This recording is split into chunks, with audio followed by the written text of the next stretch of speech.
already purchased a $30,000 car and now I was unemployed. Hey guys, welcome back to my channel. My name is Linus and I have been off social media for a year now, and now we're back. I hope you actually stick around this time. Make sure you subscribe, give this video a thumbs up and like below.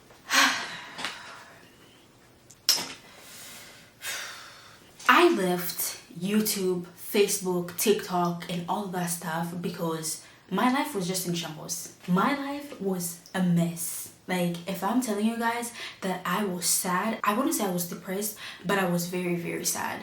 A lot was going on and it was not good. Not good at all. Last year, I was at a point where I was told that the only option I had to stay in the USA was to marry a US citizen or go back to college. Guys, I cried. I cried so much. I cried, I prayed, I talked to God. I was like, God, what the heck are you doing? Why are we back here again? Mind you, I was done with college. I already had gone through 4 years of college. I already had a taste of what it means to make money, to enjoy it, and I already purchased a car. I already purchased a $30,000 car and now I was unemployed. Yeah. If I tell you my life was a mess, it was a mess. Some of you might be like, okay, why did you buy a car that expensive? Well, first of all, if you're like me, you've come from poverty and now you're starting to make money and you plan everything out, you meet with the right people and you're like, okay, this is how I'm gonna make my payments, this is how I'm gonna do this and this, and they help you through it and you're super excited. Obviously, nobody knows the future, and before you know it, you're unemployed. You're unemployed like the next week. Guys, that was my life. So I graduated from college, everything was going smooth. I found a job, loved the job, worked there for a year, and towards the end of my 1 year mark, I found out that the company that had promised to sponsor me for an HB1 visa never started the process. They never started. And when I confronted the person that I had the meeting with, he told me that he did not remember having such a conversation. Imagine you're sitting with a company lawyer and it's you, the company lawyer, and your new manager. This manager was never there when you had this conversation about sponsorship. The old manager is on maternity leave because obviously his wife gave birth and all of this stuff. And now you have to talk to the new manager and trying to convince her that, yes, I did have a conversation with this man, even though this lawyer is sitting right here and telling me that he never had this conversation with me and that he did not remember having such a conversation. And you're sitting there like, it's his words against yours. You look like a fool. You don't even know where to begin. And you just found out that your EAD card expired and you have 30 days left to change your status. And at this point, all the colleges have basically already accepted in all the applications for the students for that school year, and your EAD card, which is the optional practical training, also called OPT visa, has already expired. You've already worked in the USA for 1 year and now you gotta figure it out and you're 26 years old. That was me, 2024. Guys, if I tell you that if you're wanting to come to the USA, make sure you're learning. Make sure the people bringing here are also learning. Do your own research. I didn't know what OPT meant. I didn't know there was such a thing as you can work for 1 year and you can work for 2 years. I didn't know.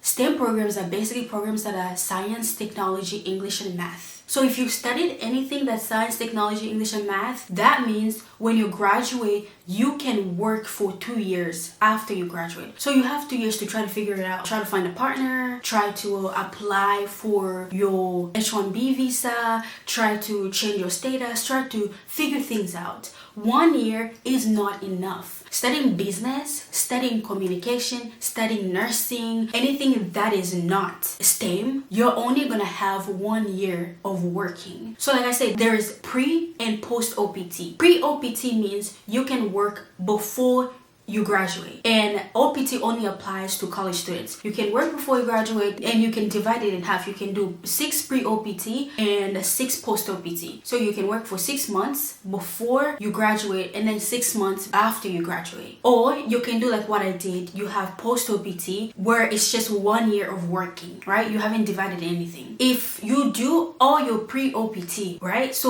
let's say you work for 1 year because you want money, you want all of this stuff. You work for 1 year before you graduate. That means when you graduate, you cannot work. you gotta figure something out. You need to figure something out, or you're going to pack your bags and go home. And when you apply for that EAD card, they charge you around like $400 and something. The process is very simple. It doesn't really take that long for you to get your card. I think it takes about 2 weeks or so. That whole thing isn't bad, especially if you have somebody helping you. It's not really bad. It's not long. Once you get your EAD card, you need to know that you have 60-day grace period to find a job. If you don't find a job within that 60-day time frame that they give you, I think they give you an additional grace period, or maybe it's just that 60-day grace period. But once all of that is over and you haven't found a job, you're packing your bags and going, or you're staying here illegally, or I don't know, you gotta figure something out. So coming to the USA as an international student, yes, it's all fun and games and all this stuff, but like there is a lot of things attached to it that a lot of people don't talk about. And honestly, it is really, really hard and very depressing at times,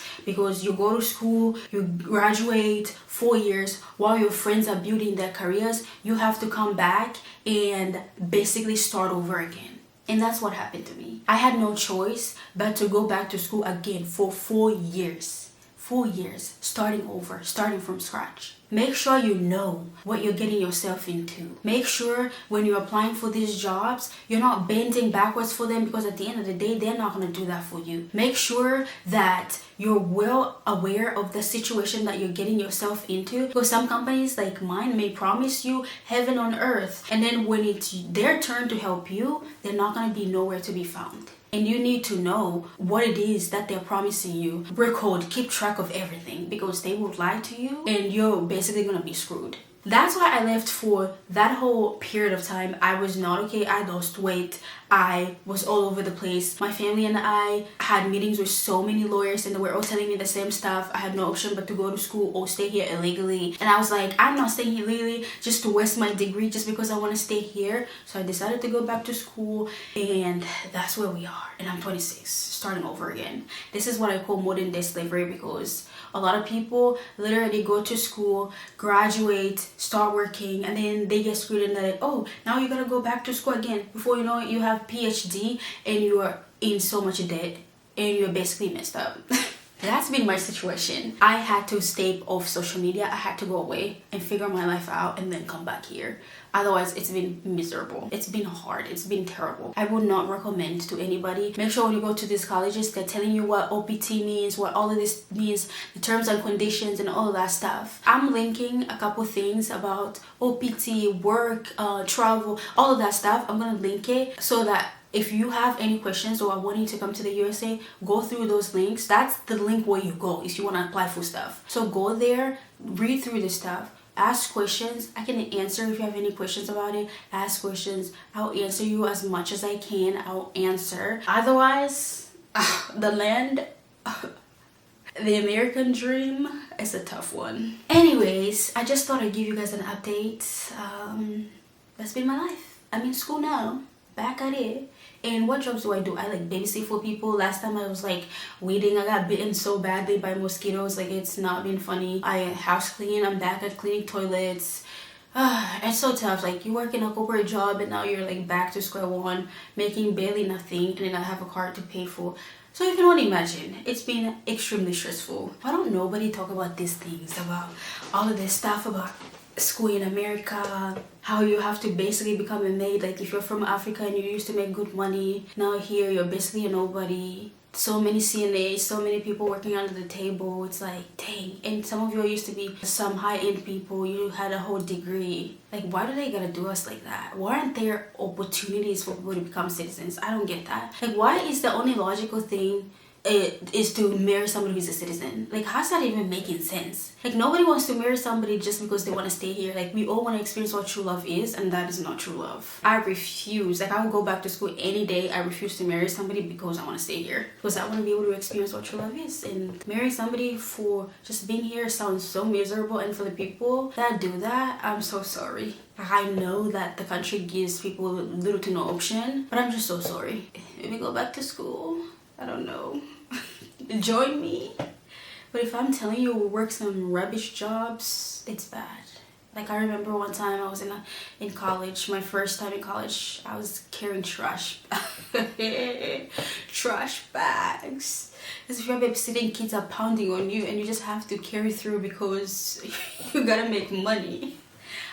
Could we suffer? Why are we gonna do that to us? Oh, these like stupid college jobs, like you're not even making that much money. And oh, I forgot to mention too, like when you work in college, you can only do 20 hours a week. You can do more than that. In the summer, you can do full time. But if you're an F1 visa holder, you can only do 20 hours a week. Once you get that OPT, then you can do full time. You can do full time or part time. If you do the STEM program, you get 2 years for working, so 2 years of work, but you also have to apply and basically beg your employee to sign some documents so they can keep you there. And if your employee doesn't want to sign those documents, you're screwed. There's so many issues. If you're in school taking courses, you have to take 12 credit hours, 9 in person and 3 online. You can't exceed that. If you exceed that, your visa is jeopardized and you're screwed. If you travel, you have to come back within a certain period. If you come back late, you're screwed. If you come back early, you're screwed. The load is heavy. Everything is heavy. Ask questions before you take on that F1 visa. Ask questions. Ask people that are already here. Ask them what their experiences were. Don't just come in blindly because we'll be screwed too. It's no jokes. It's not child's play. And this is me being honest with you guys as much as I can. I don't think I've ever been this honest in a video before, but I thought this information might help somebody. Otherwise, thank you so much for watching, sticking around. I know I left you guys without any warning or anything. I just had to go. If you guys want like an in-depth of how this whole thing transpired, let me know because I'm gonna spill the beans. I already spilled some beans, but I'm gonna spill more beans. I will see you guys in the next video. Make sure you like, comment, and subscribe, and share this channel to all your friends.